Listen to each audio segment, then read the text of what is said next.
Olá, senhoras e senhores, tudo bem com vocês? Bem-vindos a mais esta videoaula aqui nos nossos materiais, né?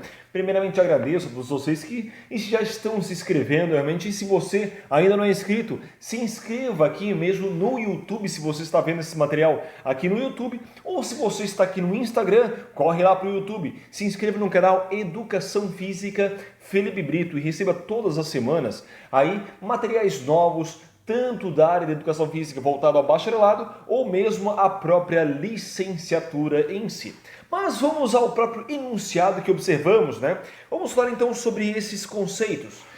Musculação, afinal de contas, crenças e evidências, né? O que dentro da musculação realmente é uma crendice? O que realmente temos aí como evidências científicas? Todos esses materiais são baseados num grande artigo que vou deixar também aqui na descrição desse vídeo, um texto falando exatamente sobre esse título, né, desses autores, tanto Cauê La Scala, né, Teixeira, quanto Yuri Motoyama, como mesmo o próprio Paulo Gentil. Esses três autores aí, grandes nomes da própria educação física, realmente dissertaram mais sobre esses assuntos que vamos então nos inspirar para criar esse roteiro desta aula.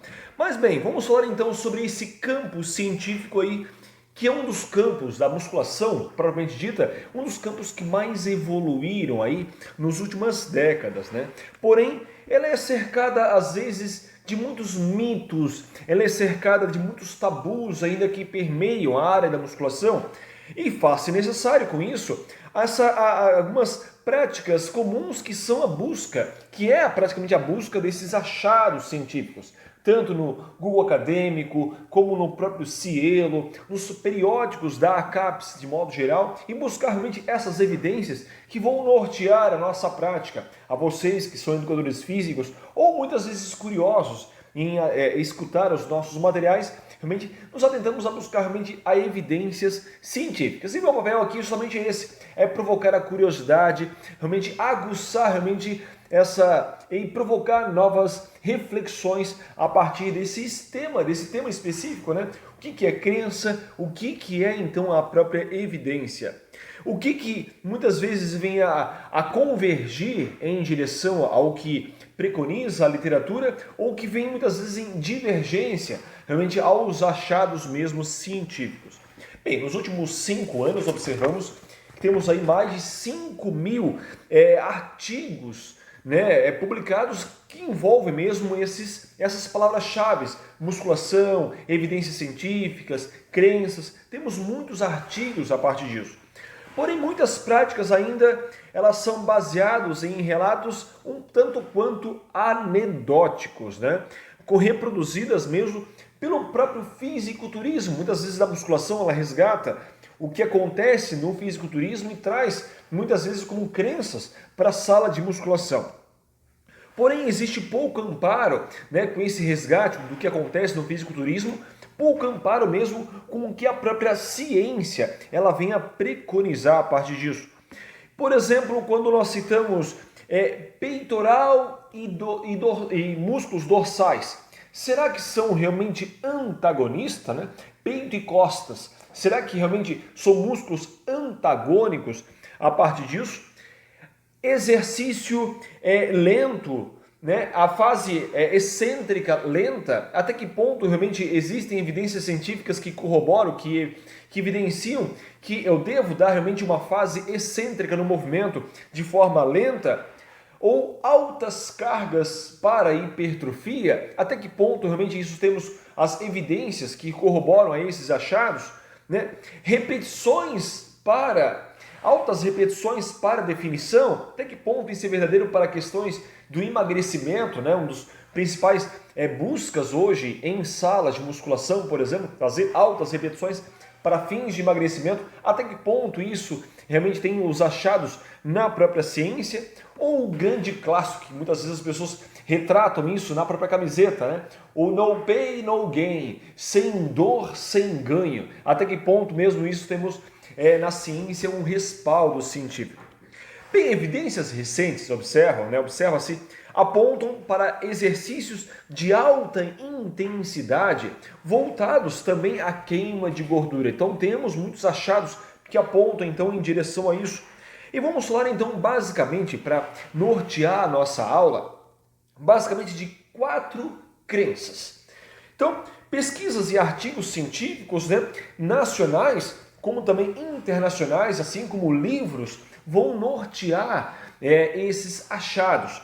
Como, primeiramente, um dos primeiros crenças básicas que nós temos hoje na sala de musculação, na área da musculação de modo geral, é justamente esse respeito sobre peitoral e dorsal. São antagonistas? Até que ponto isso realmente é verdadeiro?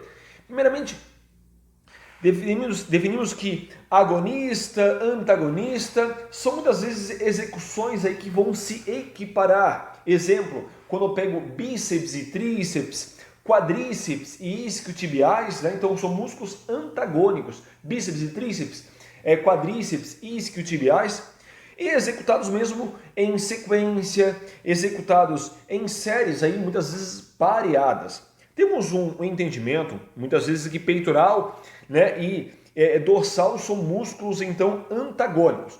Primeiramente, é importante definirmos, né, alguns critérios aqui para entendermos um ponto de vista até cinesiológico, né, desses termos.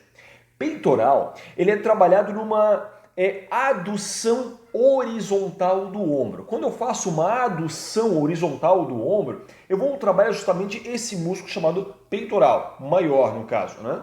Realizado mesmo essa adução horizontal num plano aí transversal do nosso corpo. Logo, o latíssimo do dorso, né, é uma abdução e extensão do ombro.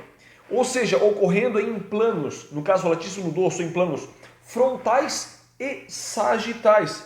Ou seja, esses músculos, né, do ponto de vista cinesiológico, não são antagonistas.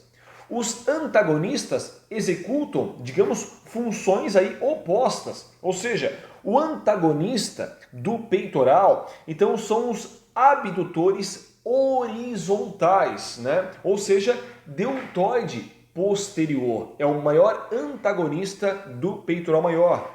Em caso do latíssimo dorso, né, pensamos que o seu principal antagonista é o deltoide anterior. Então, para definirmos aí em poucas palavras, o principal antagonista do peitoral maior é o deltoide posterior. E o principal antagonista do latíssimo dorso é o deltoide anterior, para definir em poucas palavras. Então, por exemplo, quando pegamos aí no caso, né, em caso do latíssimo dorso, como citamos, né, as relações do deltoide anterior e posterior que vão se relacionar às questões aí antagônicas, e no caso do latíssimo dorso ele vai agir com uma flexão e abdução então do ombro, e muitas vezes quando eu busco desenvolver erroneamente peitoral e dorsal como músculos antagonistas, eu posso desencadear com isso alguns desequilíbrios que levam muitas vezes à própria má postura. Então esse é um primeiro mito que temos que desmistificar, né? O primeiro paradigma que temos que realmente fragmentar, essa questão, né, como cita esse artigo do próprio Cauê La Scala, Yuji Motoyama e o próprio Paulo Gentil, citando essa questão do próprio peitoral e dorsal como músculos, então, antagonistas. Vamos quebrar primeiramente essa primeira perna, dessas 4 pernas que vamos falar hoje, então. Uma segunda perna seria, então, pensar num exercício a fase excêntrica lenta. Até que ponto realmente temos evidência sobre isso? Bem, primeiramente, é uma prática comum. Hoje observamos realmente uma fase excêntrica lenta quando eu volto realmente a um ponto inicial de um gesto de forma lenta. Primeiramente, entendamos que pelo fato de o músculo envolver então cerca de 20 a 60% mais tensão, porém ele vai recrutar aí menos fibras, certo? Então supõe que aumentará com isso, né, a própria força, e supõe-se que aumentará a própria hipertrofia. Porém, observamos que estudos eles mostram que uma velocidade lenta ela contribui muitas vezes para prejudicar o suporte sanguíneo muscular. O que chamamos esse prejuízo do suporte sanguíneo como uma certa hipóxia, que vem a prejudicar também como consequência a síntese de proteínas, né? A construção de proteínas no leito intramuscular.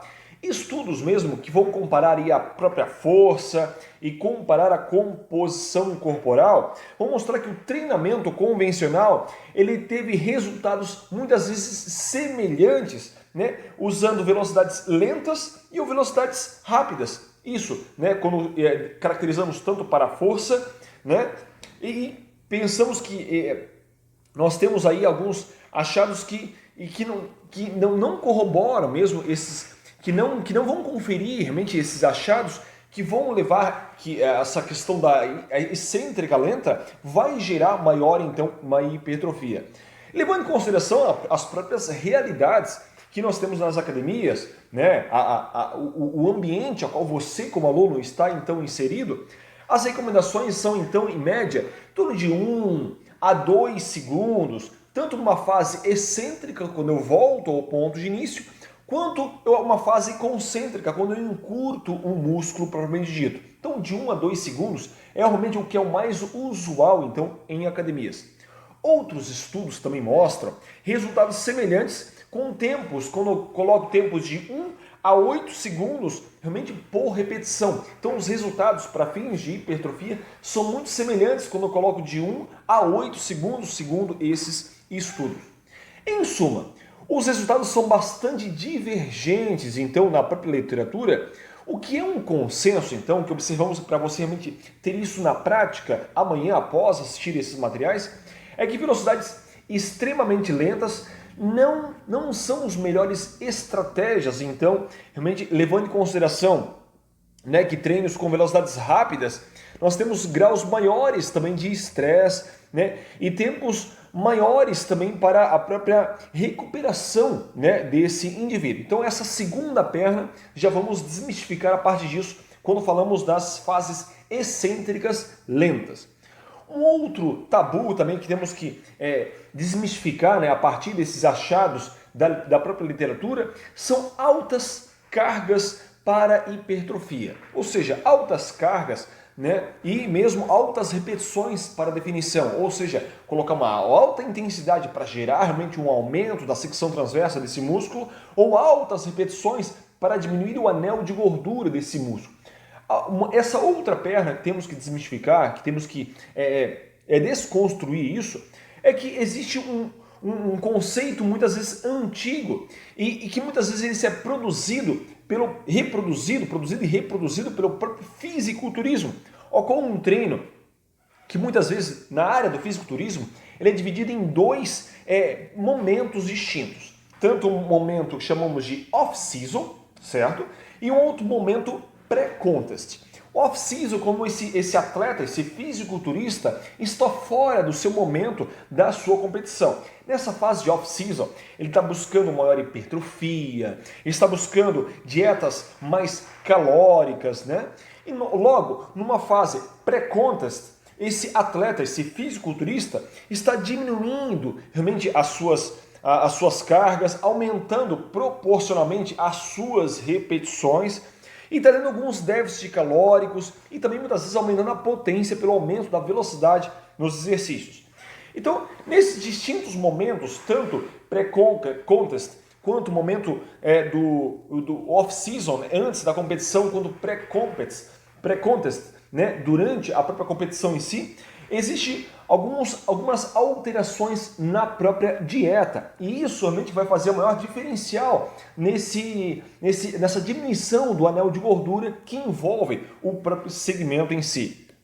Existem alguns autores, né, que eu recomendo muito para vocês, que é esse autor aqui, ó, Periodização, né, teorias e metodologias para o treinamento, desse grande autor chamado Tudor Bompa. Tá? Fica a dica da leitura, que é um excelente material, uma excelente leitura para pensar na periodização e na segmentação. Que momentos do treino que eu vou colocar mais intensidade, que momentos do treino eu vou colocar menos intensidade e maior volume de trabalho muitas vezes. Ele vai dividir o treino, né, em vários períodos, onde nas fases, por exemplo, de hipertrofia, sugere-se altas cargas e poucas repetições, certo? Uma fase voltada à hipertrofia, segundo esse livro do Dr. Bomba. Nas fases de definição, recomenda-se, por exemplo, né, o contrário, aumento, né, das repetições e diminuição proporcional das cargas, mas não que isso realmente vai diminuir o anel de gordura, isso vai apenas aumentar a resistência desse músculo. Porém, tais dados aí são baseados muitas vezes em experiências. Então, esses dados da própria periodização são baseados em experiências e muitas vezes faltam um pouco, carecem um pouco mais de respaldo científico. A carga, então, ela não é um fator determinante, isso é muito importante frisar, né? A carga ela não é um fator determinante para a própria hipertrofia. O que é importante para a hipertrofia é a fadiga muscular. Essa fadiga muscular que vai gerar microlesões, né? E para a própria definição em si, para vocês realmente devem estar curiosos em entender um pouco mais sobre isso, é importante, então, para a definição, medir o próprio percentual de gordura, como nós citamos anteriormente, o anel de gordura que envolve esse músculo. Ou seja, repetições de 8 a 15 repetições já são suficientes. O que observamos também, né, que existe um hormônio chamado a própria miostatina, ela tem um efeito na própria inibição da hipertrofia. Então essa substância chamada miostatina, ela vai inibir a ação da própria hipertrofia e gerar esse acúmulo, muitas vezes, de gordura, tanto na área subcutânea quanto mesmo intramuscular, existindo uma certa alteração negativa também na própria composição corporal e são associados também ao próprio erro, né? Quando pensamos o erro da dieta. Então o erro da dieta vai gerar também esse acúmulo, né, do anel de gordura em volta desse músculo. E a própria hipertrofia, ela depende também da magnitude desses estímulos, né? Então o grau de magnitude dos estímulos que vai também gerar esse maior grau de hipertrofia sobre essa área muscular, essa área de secção transversa, então. A definição, então, depende dessa combinação de variáveis, principalmente, tanto dieta como também os estímulos para gerar esse estresse metabólico intramuscular, tanto do ponto de vista da lipólise, essa distribuição de gordura na corrente sanguínea, quanto provavelmente da oxidação desses ácidos graxos livres lá no meio intramuscular, tanto numa via glicolítica, como mesmo, né, no próprio ciclo de Krebs em si. Então, essa é uma terceira, melhor dizendo, mito que temos que desmistificar as questões quando pensamos em altas cargas para hipertrofia e altas repetições para definição, certo? Lembrando, depois acessem mais esses materiais que estão aqui na descrição do vídeo para realmente corroborar, então, um pouco mais a nossa apresentação. E agora, né, a última perna desses mitos, dessas crenças que corroboram então a própria musculação, é o tão famoso no pain, no gain, né? Sem dor, sem ganho. Então, primeiramente, temos que entender que quando pensamos em dor muscular como indicador de qualidade, certo? Entendamos que a dor muscular de início tardio, essa DMIT, né, ela está associada principalmente a microlesões e a sensibilidade de nociceptores que estão realmente nessas regiões do próprio sarcômero em si. A ruptura das fibras, ela leva então esse influxo de biomoléculas, né, para dentro do leito intramuscular, gerando essa resposta então inflamatória que ocorre devido às microlesões do estresse mecânico. Importante entendermos que não existe uma relação com os biomarcadores inflamatórios e essa própria percepção, então, da dor muscular de início tardio, né? Então, entendamos que dor muscular de início tardio, ela não é um parâmetro, né, para a avaliação da qualidade do treinamento, do trabalho em si. E essa dor muscular de início tardio, essa DMIT, né, ela tem uma certa alta variabilidade, digamos, interindividual, ou seja, a dor muscular que eu sinto é diferente da dor muscular que você sente. Existe um fator interindividual em relação à DMIT em si, em relação à dor muscular de início tardio. E ela está associada tanto a questões genéticas, está associada a fatores periféricos, né? Alguns grupos estão mais propensos às DMITs do que outros. Então, isso quando pensamos então nesse quarto tema, nesse quarto mito, quarta crença que é a própria No Pain, No Gain, ou né, sem dor, sem ganho. Então, para concluir realmente essa breve aula, prometi hoje que hoje seria um pouco mais curto, um pouco mais breve do que outras videoaulas que temos apresentadas aqui recentemente em nossos materiais.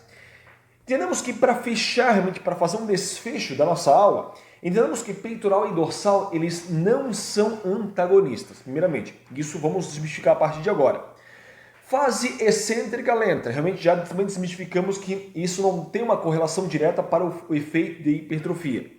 Existem muitos resultados na própria literatura que são divergentes a essas relações da fase excêntrica lenta. Altas cargas para hipertrofia e altas repetições para definição também. O importante é a fadiga periférica que ocorre devido ao estresse mecânico que vem do ambiente externo, né?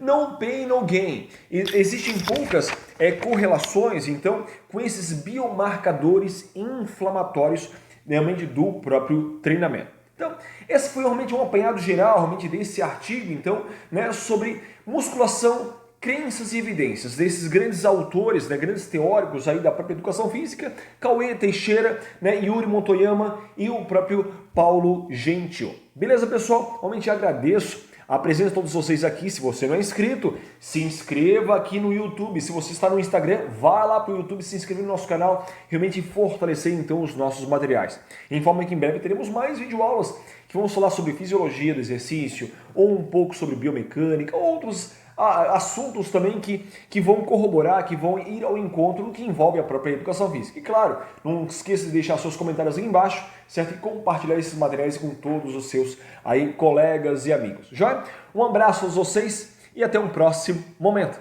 Valeu!